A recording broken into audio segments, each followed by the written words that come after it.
Hello everybody, and welcome back to Well Tuned for Tacos. Today we have an interesting day. We're going to actually be doing some tuning, and what we're going to be tuning is the good old VB WRX, the 2023 to be precise. And why are we tuning it? Well, we added some parts, as you may have seen in my teaser videos and on my Facebook page, but the part specifically that we are tuning the car for is we upgraded the J-Pipe.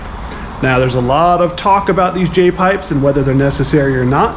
So we're gonna put it on the dyno, we're gonna see what it does and see what kind of power we can make for an official stage 2 shelf map that we'll be offering on pruracing.com. Also make sure that you check out the discounts that they're doing on that website.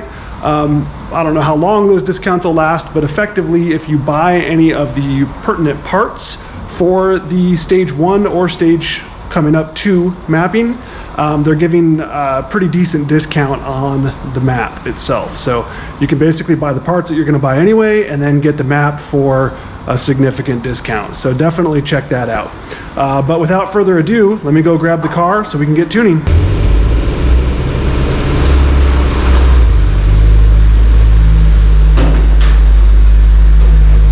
There she is in all of her glory. Not much has changed since the last video up top, and what has changed is down below, and you probably can't see it. Let's see, can we see it? Not really. These cars have a lot of under protection, so you really can't see the J-pipe on it, but it's there, I promise. Since we last spoke, Cobb has actually released another feature for these cars, and this is probably something I'm more excited about than the J-pipe, and that is, let's get back to the correct menu here. So what I'm going to do is I'm going to show you how long it takes to flash this car. I'm just going to change ECU map, and so I haven't updated this yet, and I'm just going to show you this. This is crazy, and I won't make you watch the whole thing, but effectively, all right, so I'm going to go ahead and start flashing the map here. All right. And I'm going to show you like 2% of this flash, 1%, and you can do the math on how long this is going to take.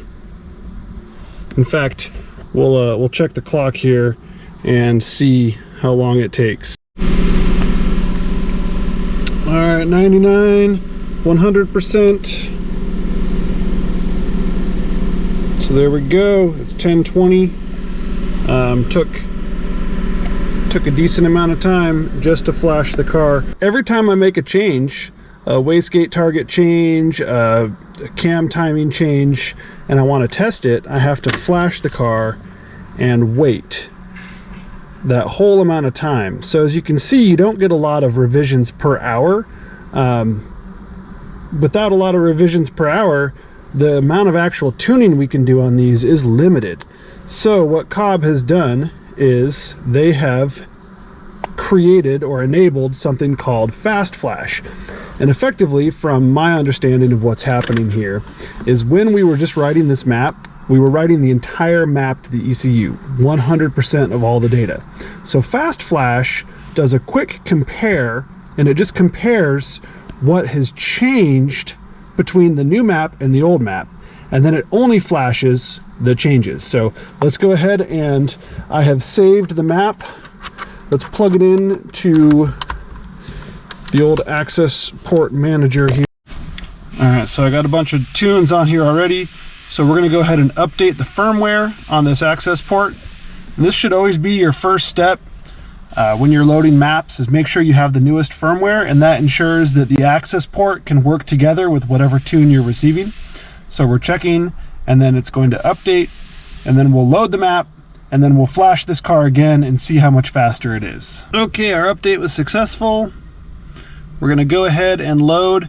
This is just the last map that I had on the car, and it is stage 2 base Fast Flash.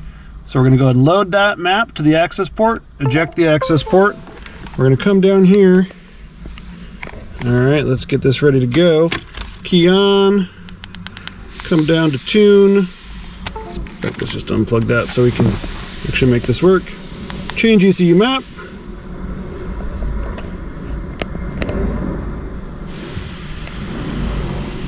It's 1026. Reflash.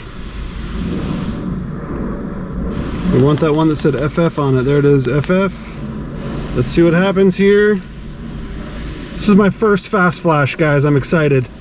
Make sure that you got battery juice. We have juice. Here we go. 1.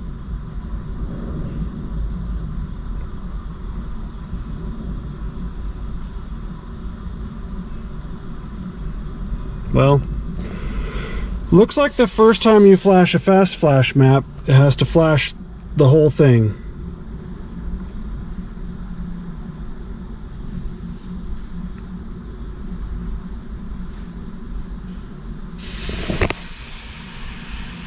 That was supposed to be much more exciting than it was. I'm not going to cut it out of this clip because hopefully the next flash will be fast flash, or else something is wrong. So we'll find out. The last flash took 9 minutes total, so we'll see how long this one takes. And I'm assuming it's still going to be 9 minutes, but then we'll see what the next flash takes. So yeah. Well, this is flashing. I do want to take a quick second to talk to you guys. My channel is growing, you know, steadily, but not as fast as some people expect. And I get a lot of comments about why don't you have more subscribers, more followers.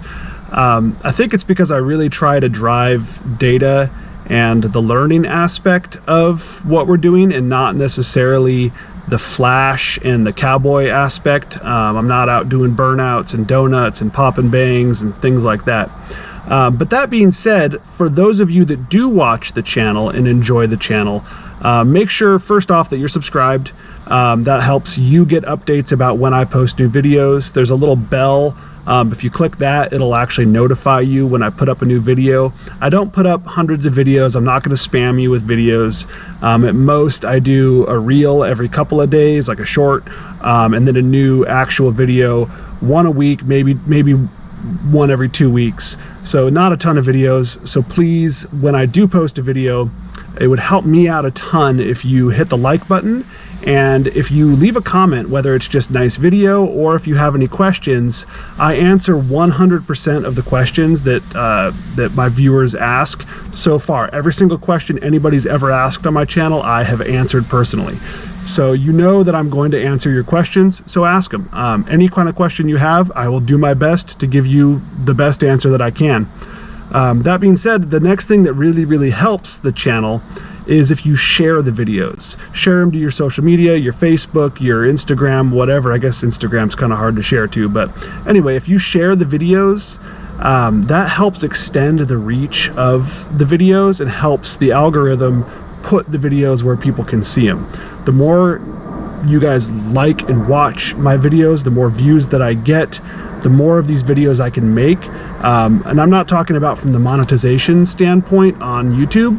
I'm talking more about the reach that the vendors that are helping us, and we have a very large vendor relationship with a lot of vendors, ETS, Cobb, Perrin, various other vendors, Blausch, and you know, they want us to test their parts, but they also want to see that the parts that they're sending us are being viewed by people. So if you can help spread the videos, it helps the vendors see that what they're sending us is being used and is being seen by people, and so that allows them to send us more things, and the more stuff they send us, the more stuff we can test.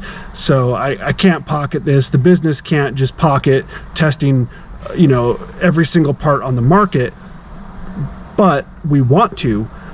It's just we have to get the parts in order to test them, and you know, the more views that we have, the more people that watch these videos, the more parts that we're going to be able to get and test, and the more cool stuff we're going to be able to do with the car. So again, just like the video, subscribe, share, and we'll keep this channel going and we'll keep it growing. And we're almost to 2,000 followers. By the time this video posts, we'll probably be there.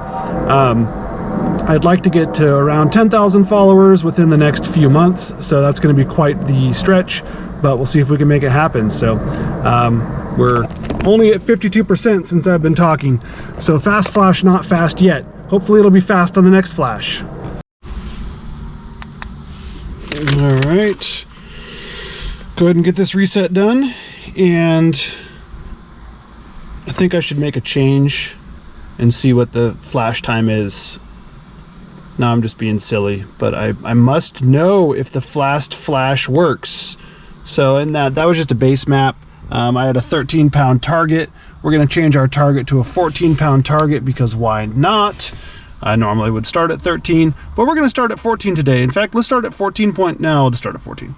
All right, so we'll save that as a FF14 PSI, and we'll go ahead and load that to the access port and get, once I finish this flash here, and get that flashing. Okay, FF14 copied her over, eject. All right, now let's try this again. Key on, change ECU map. There was an option on the screen I don't think I paid attention to. Reflash or ECU troubleshoot full flash. We'll just do a reflash. Scroll down to our FF14. Where is it? FF14. Sorry about the glare on the screen. I'm trying to keep it gone. All right, let's see how long this one takes. We're at 37 here. Come on, fast flash. 1, 2. Oh, there we go. Now we're fast flashing. All right, so the excitement that I was so excited for. Apparently you have to flash it once for a full flash, and that enables fast flash, and then subsequent flashes will be fast. Well, I didn't put up a timer, but that was less than a minute, so pretty quick. In fact, the reset cycle will probably take just about as long as, yeah, just about as long as the flash, just to do all the resets. So yeah, fast flash, pretty cool. That's going to let us do a lot more changes in the time that we have, because I only have till about 1 o'clock today to be tuning this car, unless I don't want to take lunch, and then I have till about 2 o'clock to tune this car. So we're going to see what we can do here in the next 2.5 hours. Oh baby. First start after the flash. Sounds like a Subaru. We're ready to do a pull. This is our 14 PSI target, and what we're going to do is we're going to data log the pull and see basically what our wastegate positions are, if we have any knock. This is essentially the same tune that was the stage 1 tune, just with the boost target lowered. Now it may still try to overboost and then correct, and so it's going to be a little bit of, you know, tuning to get it sorted out. So we're going to do a pull.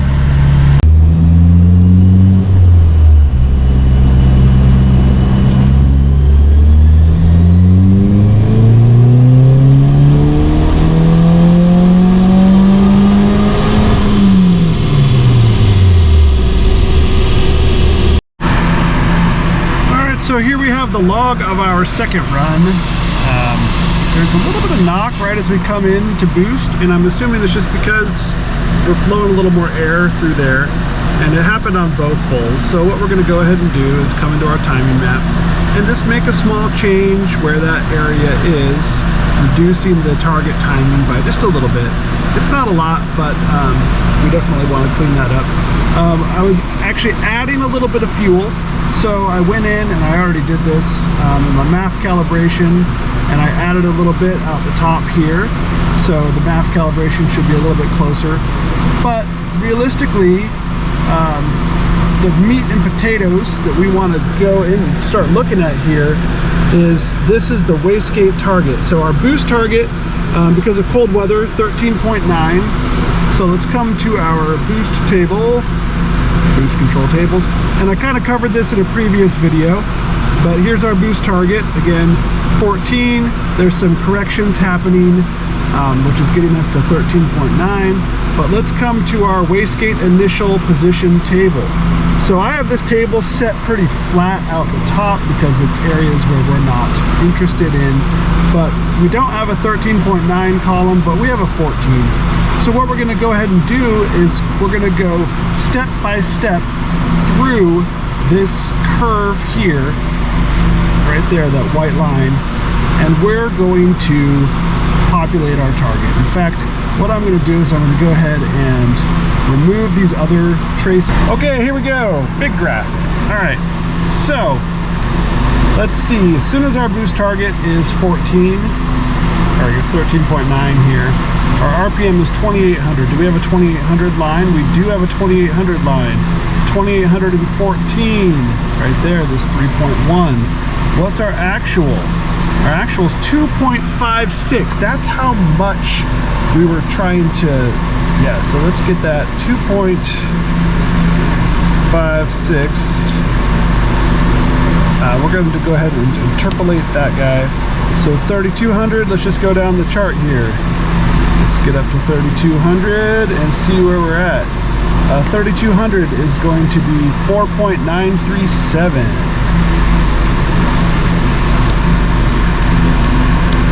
Look how open we can have that wastegate and still make the boost. 4.937. That's a significant change from the 3.2. Yeah, that's a. We're not. Basically, what this is how far open the gate is, so how much is being bypassed around. So 4.937 means we're really skipping a lot of, the boost is not going, or the exhaust velocity, exhaust gas is not going through the turbo, it gets to go around the turbo. So 3600. And this is kind of a tedious process, but it is necessary. 3600, 5.804. 804, 4,000,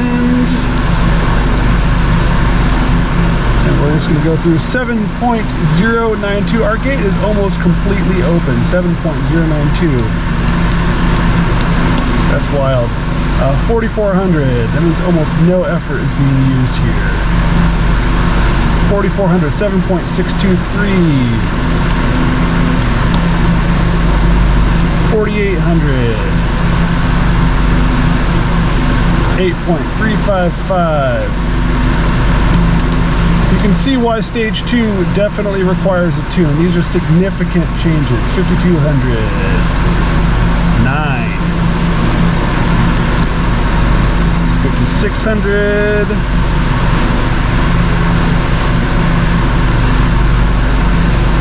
We're getting a little chattery up top. That's pretty normal as you start getting to higher RPMs. We're going to just call it what it is, 9.441, because it matches the trend that we're seeing here. So 5,800, it's probably going to start flattening out. Yeah, so this is the one where we're probably just going to do 9. We're just going to do 9.5 out the rest of the way and call it good. 9.5. There's just so much correction happening when you're almost doubling that yeah, it's not really good. All right, so I want to see if we can actually go lower on boost, try to populate this area of the map. So what I'm going to do is I'm going to go ahead and target, I'm actually going to target 10 PSI on my boost targets. I should have started here, but we didn't. So we're going to go ahead and do 10. We're going to do a pull, and we're going to try to populate this 10 PSI column here. That way we can interpolate between the two a little bit better. I'm just going to go ahead and do an interpolation here. And then from 14, I'm just going to copy out to the end of the map. All right, so this way our target at 14 is just going to stay that out as we try to target more, and it's going to have to correct, and we want it to do some correction. And then as far as everything else goes, we're going to see what this map will do. So we're going to save this and flash it and do a pull.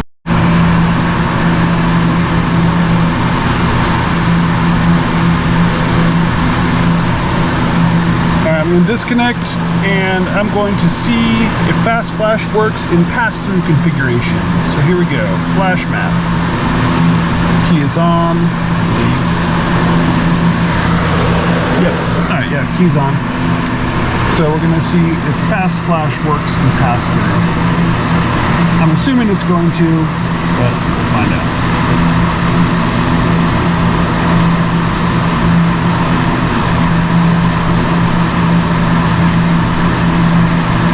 Yep, looks like it's at least, yep, so definitely fast flash and pass through.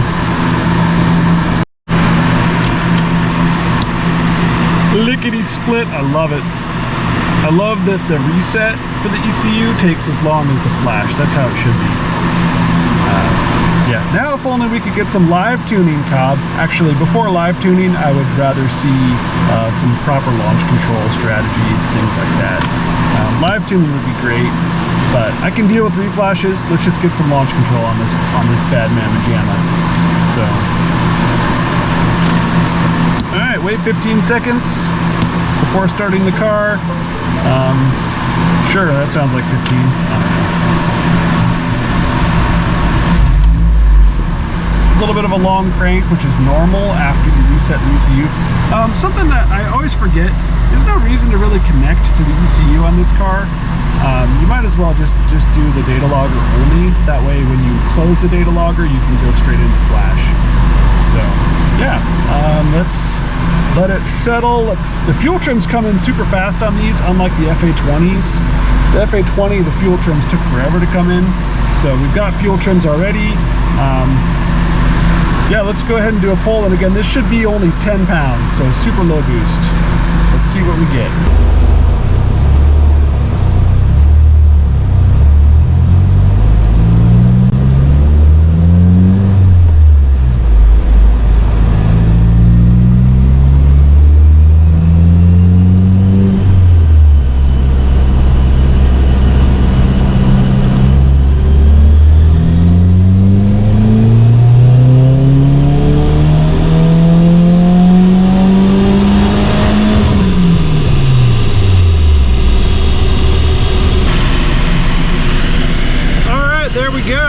We did it. We actually were able to target 9.9, our manifold relative 8.6, so we were able to actually hit a little bit below our target, which is awesome.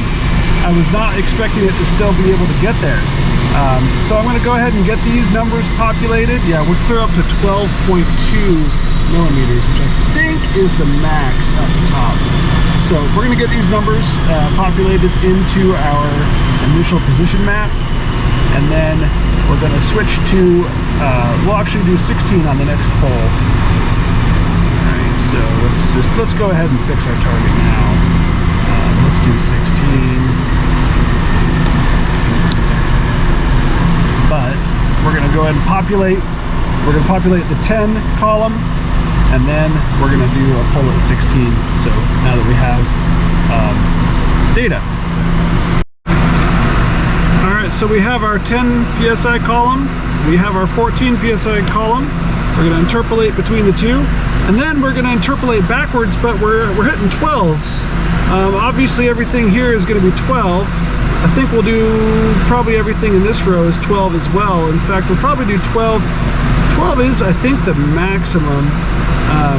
I don't really want it to be 12 everywhere, because I want to have a little bit of the wastegate shut to help the car feel a little peppier.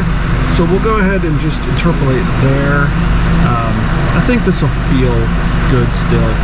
All right, so we have our 14. We're actually shooting for 16.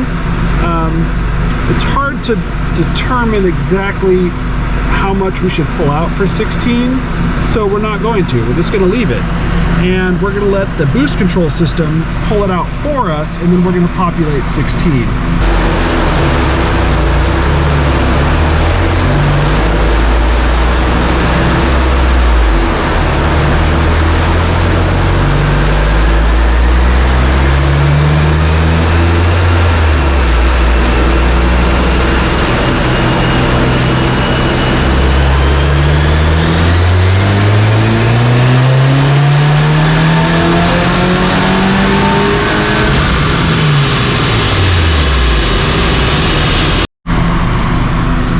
So you might have heard the overshoot on that pole, and there it is right there, this little peak there. Our boost target was 15.9 and we hit 16.7, so it did overshoot pretty significantly. Because of the way that the boost control system works, we were effectively, my target is too high as the car is spooling up, and because there's such a differential here, so the boost target there is 6.8, the manifold pressure is only 0.91, so it dumps all the, so it basically shuts the gate, which forces all the air through, which then causes it to spike. So this car is spooling a little bit characteristically different, so we need to go into our actual boost target table. This is where boost targets are important. So some tuners in the past have just been like, let's do a blanket, like, let's do a blanket 19 pounds just everywhere. But when you do that, what ends up happening is that kind of overshoot. So what I want to do is look at 2400 RPMs. What, well, first off, throttle tables, requested torque, third gear, 2400, or so 2000 RPMs, we're at 350 requested torque. So we're basically going to hold that 350 requested torque the whole time. This is just a pass-through number. It's not actually targeting 350 foot-pounds or something of that nature, Newton meters, whatever. You could set these targets to be your actual torque numbers. It wouldn't really have any kind of benefit in this particular ECU. But what we know is we're in this column here, 350, right there. So what I can do is I can go back to my, where I went wide open throttle, which should be right about here, and look and see that at 2000 RPMs, my boost target was 4.8, but I'm not hitting it. So what I can do is lower my boost target at 2000 pretty substantially. In fact, I think I want to take it down to like 2. In fact, let's do all of that at 2. Let's just fix this thing. In fact, right there we're only at 1.26, but then it's a 2 up there. It's kind of weird. I'm going to go ahead and interpolate. And so this is some just kind of tuning tricks. Everywhere where we're 2, we're going to go to 2, because we're not actually hitting that kind of boost at that low of RPM, nor do we want to hit that kind of boost at that low of RPM. That's how you end up breaking stuff. So, there we go. Alright, so then 2400, let's see what kind of boost we have at 2400. I know I was wide open throttle there. Let's see here. 24... We are at 5.24. Our target was 8.3. So let's just put that in as our target. Let's do 5.24 as our target there. Everything that's not 5.24 will become 5.24. Now 2800, we were already targeting 16 pounds, and that's part of why the boost control system was being funky like it was. Now we want the car to start making torque, but because we're getting into the zone where we're making so much torque, so low RPM, that's a lot of cylinder pressure, and this is going to cause that overshoot. So my target was 15.86 there, but I was only able to hit 14.8. So let's just change that to 14.8. Again, everything that's not 14.8 will become 14.8. Now, by 3200, we're definitely at our target. 15.9, we were at 15.84. So now we can look at our wastegate position, 4.113, and go back to our wastegate position table at 16 pounds. And we said 3200. So right here, right there, and we are 4.113. Is that what we decided? Yeah, 4.113. 4.113. So there we go. Now we have a more accurate wastegate position. If we go back to 2800, we can see what it was at, but I'm guessing it was going to be just 0. Yeah, so because it was trying so hard to spool, we ended up causing it to overshoot. The next log, we should actually have better data in that area. So this is why a lot of this what I'm showing you here is the reason why a lot of these cars tend to boost spike super bad, and why the OTS maps will, like the OTS Cobb maps, will boost spike really bad. This it's kind of, it's a double-edged sword. You kind of want it to spike because that gets you into boost faster, but it also is what can hurt the engine, cause knock, all kinds of problems, and cause, like, especially in higher gears, even more load, you're going to start boost spiking worse. So having your boost control system work better and be closer to your targets is definitely beneficial. So I'm going to go ahead and populate and do another pull at 16 pounds and see what happens.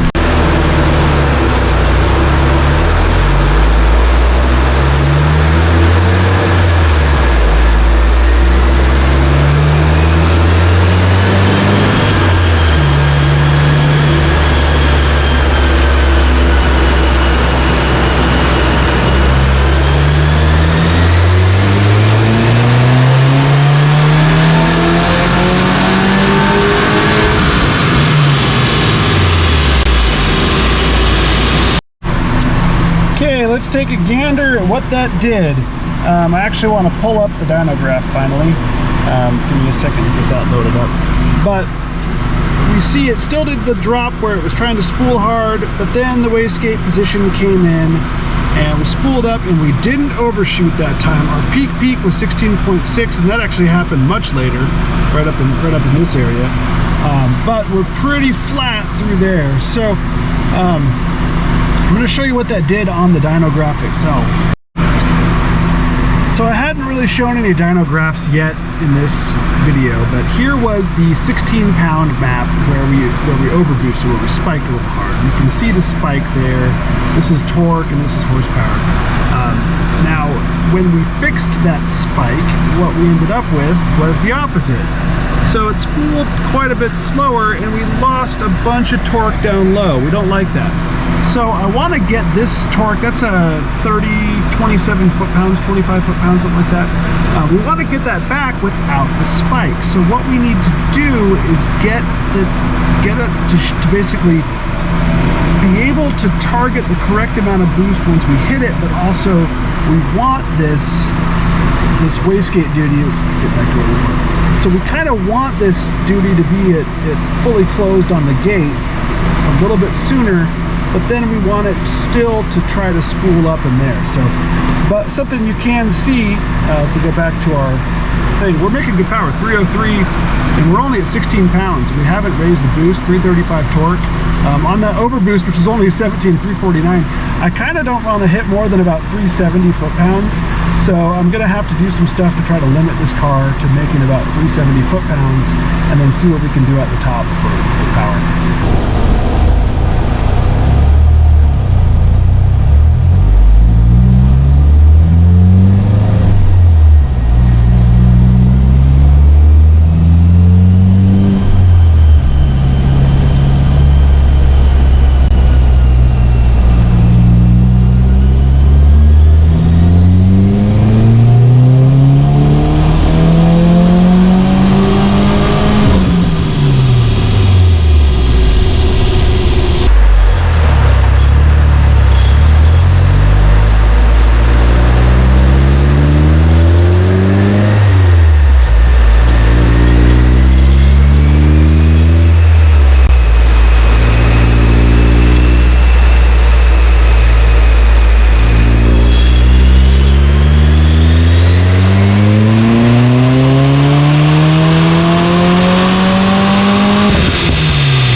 My best run, pull that down, 328.11 horse, 380 torque, compared to, let's see, which time was the last time? Charge pipe, there we go. Pretty significant gains off of the J-Pipe there, about 30 horse and 20 foot-pounds of torque at effectively the same boost level down here. It is a little bit more boost up top, we're not tapering as much. You can see in the data log though, it is still tapering a bit, and that's just because the turbo is actually having a hard time flowing 18 pounds up top. So my target was actually 19. I've gone back into the tune and lowered that down, but I'm barely able to hit 18 with it. So yeah, you know, it's just kind of small turbo, it's what it can flow. This is still a stock inlet. Doing an aftermarket inlet like the Perrin should help get this boost up top to come in a little bit better. We could probably force it in if we really just shut the gate, but that tends to just cause a lot of hot air and not make a lot of power. But 328 horse, 380 torque for a shelf map. You can see there's pretty significant gain down low for me ramping in that spool up, trying to get the turbo coming in a little bit faster. So that should help make it feel better. I also, because I had Fast Flash, I was able to do a lot more cam timing changes. And so I've remapped a lot of the cam timing to try to get this low end torque to come in. This is where you're driving the car, cruising around. So hopefully that'll help make that feel a little bit peppier. Oh yeah, it's been a day. I can't remember. Did I show you the uncorrected numbers? 343.93 and 396 torque. Woo doggy. So we're gonna see, I really don't want this much torque. In fact, the shelf map that I'm gonna be sending people is definitely gonna have the torque numbers turned down a bit. I really didn't want more than about 375 foot-pounds. So, and that's just for longevity of the motor, the clutch, the drivetrain, everything else. But since we're doing testing, might as well just see where it'll go and turn it down from there. It's always easier to turn things down than turn things up, so that's what we're gonna do. You guys thought I was done. I'm never done. What we have here is VP Octanium. This is some good stuff. Ooh, and I got some truffles from some vendor that decided to send us truffles. All right. It's not a taco, but let's see. I think there's a warning label. Do not, oh, keep away from children, no smoking, do not breathe vapor, do not eat, drink, or smoke while using this product. Oh. Well, I didn't eat it. All right. This stuff is pretty amazing. Every car that we've used it on has picked up significant power. We're not sponsored by these guys. I wish they would, but anyway, we're gonna see what happens when we put this in and don't change anything. And then we're gonna change some stuff. So they tell you can pour this straight into the car, but I don't really like to unless I plan on getting gas. So what I'm gonna do is pour it into a couple of gallons of just gasoline and then pour that into the car. And that I've found is the most reliable way to get this stuff mixed up quickly. Because one of the downsides is if it's not mixed, you're not getting any benefit. Can't get the dang can open here. Not with one hand.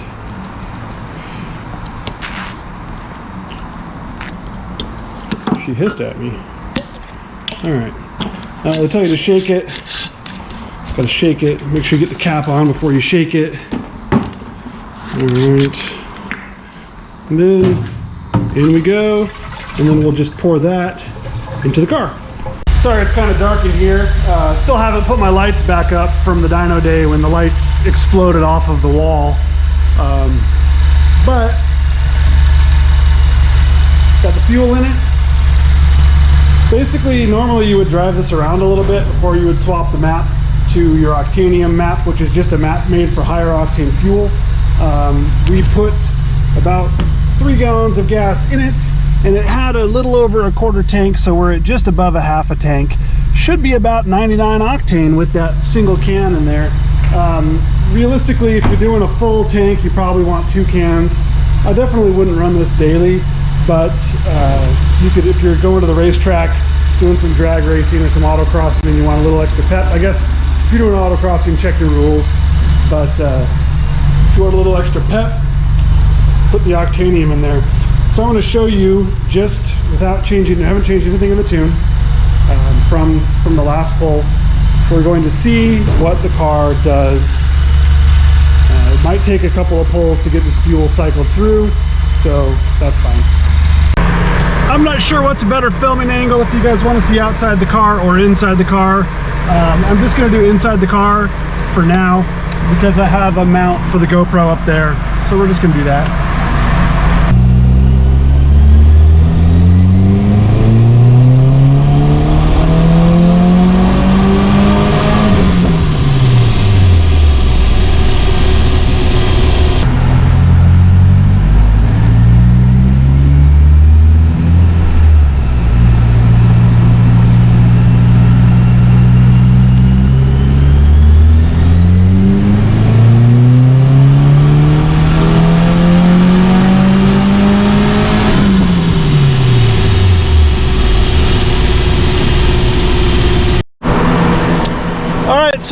flashing a map with a little more timing and a little bit slightly leaner air fuel target. Not a lot, just a little bit, and not a lot more timing, just a little bit. We just want to see if we make a gain off of this. I did about 3 or 4 pulls with the Octanium in the tank. Didn't really see any major gains just by doing pulls back to back to back. Didn't lose any power either. So we're gonna see. Odds are I'm not super aggressive with these shelf maps. So if we were being more aggressive with timing, more on the edge of minimum best, you might see some gains just by raising the octane. But odds are we're gonna have to actually add timing and add boost and add everything in order to make power. So we'll see what it does here.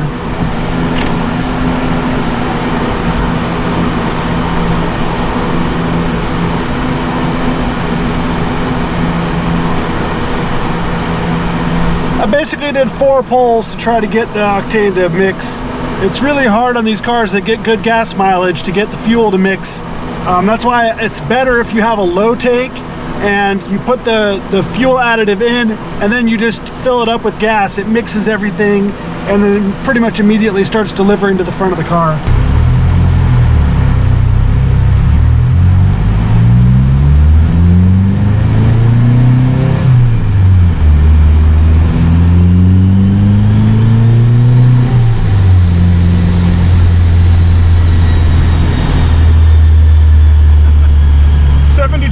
Intake temp, pretty low.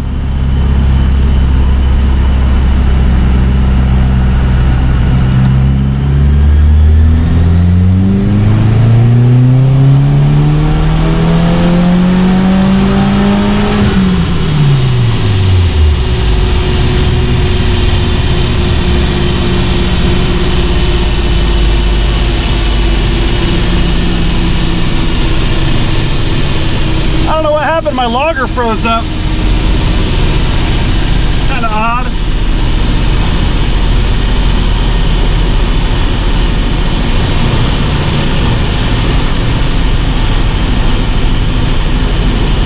So you can see in the log here, this little jump, that's because the logger froze. So it's not actually what happened in the data log. If I displayed time, you would see that there's a time jump right there. So that's a time jump. We went forward in time. Okay, so immediately I'm looking at uncorrected numbers right now. I started the poll a little later, but definitely seeing some gains. 1 degree of timing, picked up 10 horsepower, so pretty significant. No boost change. Picked up almost 15 horsepower out here at 6,000. I'm going to give it a little bit more timing up top.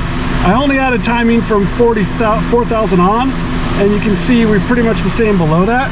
So I'm going to go ahead and give it a 0.5 degree everywhere, and go start there, and then kind of see what happens. So I'm going to give it a 0.5 degree here, and then we'll give it. Who knows? Who knows where we're going to end up? We'll give it another. Where's my peak power? Where's peak power? I don't really want to give it much more through 3,500. Peak power is at 5,600. Let's give it another 0.5 degree, 5,600 on. So it's 1 degree past 5,600, 0.5 degree everywhere else. This is not the final timing table. For anybody watching, the final timing is this plus some other tables and some adders. So this is just a base table, and then we have dynamic advanced tables here, and then we have compensation tables that are doing a whole bunch of stuff. So these are just this is just the base layer of timing, I guess is the best way to put it. So don't copy those numbers into your tune and think it's going to work right, because I have different numbers everywhere else. So here we go. Let me save this. This is going to be run number 5. I did like 4 pulls just to get the fuel to mix. So let's see. Do we want to raise the boost target? Try. I don't think it'll do it, but we can try.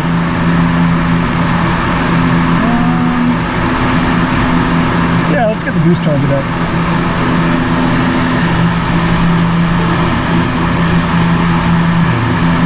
My laptop's being really slow right now.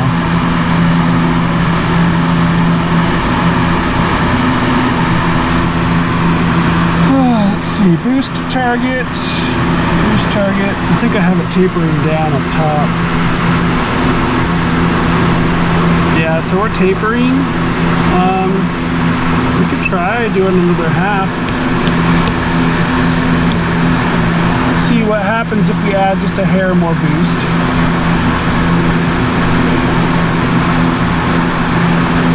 But I am tapering towards red line because it's just struggling to make those numbers.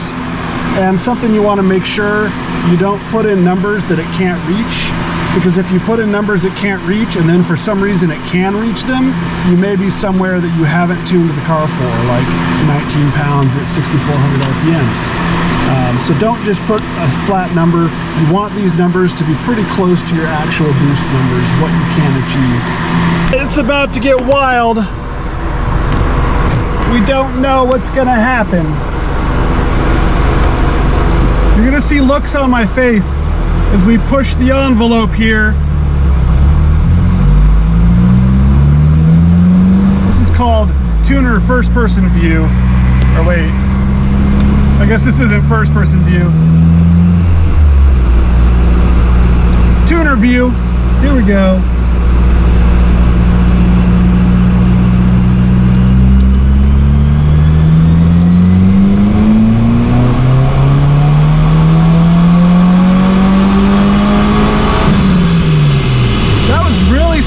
Top. One of the funny things about these cars is they really like timing up top if they can take it with the Octane. So there was no knock in that pole. Let me get the dyno graph going here. Oh, she liked it. She liked it. We're still looking at uncorrected numbers because they're funner. I normally only like to post corrected numbers, but it's nice and cold tonight, and this is the actual power the car is making. This isn't like inflated. This is actually what the car is putting down right at this moment. If my Wi-Fi decides to load the run here. So red was previous, before the Octanium. Blue is with about a degree added, no extra boost or anything, just about a degree more timing. And we're about to see what green looks like. It's probably going to be green. Look at that gain. 7 horsepower peak. Like I said, smoother out the top. In fact, I'm going to go to data smoothing 3. We'll get the most funnest numbers. Smoothing 0 would be the most funnest, but it still gets a little chunky. Yeah, so we didn't really change anything down here. Didn't expect any gain. But as we added boost and added timing, we definitely picked up. Let's see if we actually picked up any boost. Alright, so peak boost, according to my log. Oh no, I lost my peak. Manifold pressure, there we go. Peak was 19.89, but out the top we're 17.76 at, let's go to 6,000 just to compare. So at 6,000 we're 17.43. The previous run, 6,000, even though we had our timing our time warp, not timing glitch, but time warp, 17.32. So we're only a 0.1 psi more. Wastegate position, 3.89 millimeters on that last run, 4.55. So we closed the wastegate by almost a ½ millimeter and only gained 0.1 psi. I don't think we're going to get much more out of it up top as far as boost goes. We can definitely try, but I think we're pretty much stuck on boost. So we're gonna add a little bit more timing. Again, I wanna add it past about 4,200. My ignition timing at 4,200 right now is about 6.5 degrees, right there. So it liked it, so let's add a little more past 4,200, and you get to see me make more funny tuner faces as we try not to hurt this engine. I think I like this front view best, because then you can see the look in my eyes as shit goes wrong. All right, here we go. More timing, maybe more boost.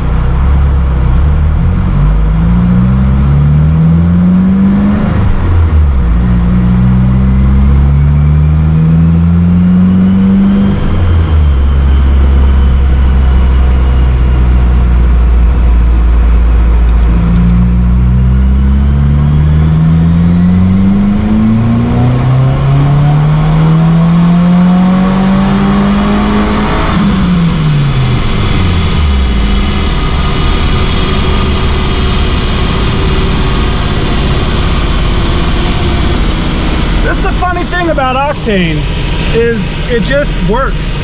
Everything is just being more behaved. That pole is 363.35 horse, and again 398.42 torque. So I wasn't trying to make more torque, but it's just gonna.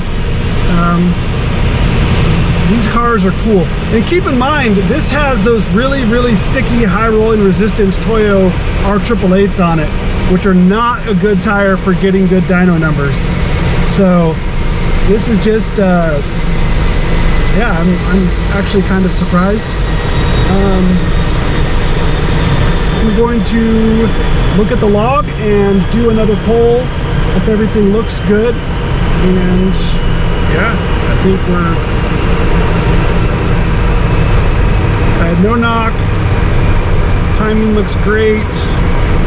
My peak now, I'm up at 13.5 degrees. It's pretty good for one of these. It's probably going to take more. I don't really know how far it'll go on Octanium. Keep in mind that your timing number isn't necessarily just like a number. I'm not just at 13.5 degrees. That's just where my timing peaks. And that number is relative to a lot of other things like intake charge temperature, combustion pressure, so like how much boost you have. Your cam timing will be affected by, or your cam timing will affect that, so how much exhaust cam timing you have, how much intake cam timing you have. All those things are going to have an effect on how much ignition timing you can run before you hit minimum best or run into detonation. So yeah, this is looking really good. Fuel trim is less than 0.5%, so I think we're golden. I'm just going to add a little more timing and see what it does.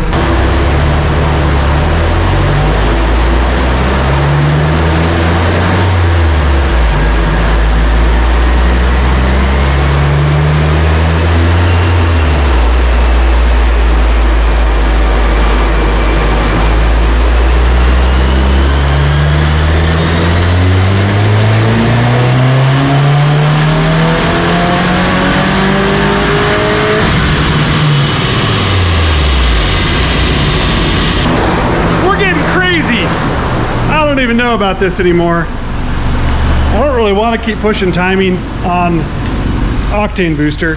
If we were running ethanol, I'd be more willing to push timing, but we're up 367 horse, 404 torque. It just decided to pick up some torque. Let's pull up that last one there.